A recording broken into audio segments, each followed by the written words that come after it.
yun nga mga kabonsay, magandang gabi. Meron tayong i-repat na sa tugas bato o Vitex parviflora.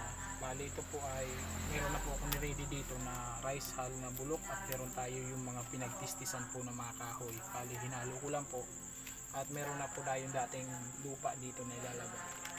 Yan po, basta kailangan ng i-repat yung ating bonsai is punong-puno na po talaga yan. Kaya ang ginagawa ko po dito para hindi naman mabigla is ginaganyan ko lang po. Bale, ihalo na natin kasi wala po itong halong lupa yung ating rice hull. Ang nangyayari nito, ganyan lang po.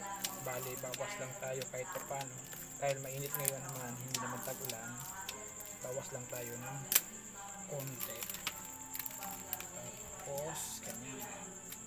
Bale, para hindi naman siya mabigla, baka mamatay. Ganito lang palagi po yung ginagawa ko. Saka ko naman po ihalo ito kasi wala itong lupa talaga. Yan, ilalagay na natin to na sobrang ng butas nito. Yan, basta kasi buwagag naman po ito, tingnan nyo. Tapos ipapatong ko na po ito, tama lang para sakto din kahit pa. Yan, tapos sabay dilig. Ayan, ano po mga kabonsai, basic na basic lang po. Kaya isa yung simpleng pagbabahagi lang po sa inyo. Yan, magandang gabi and God bless.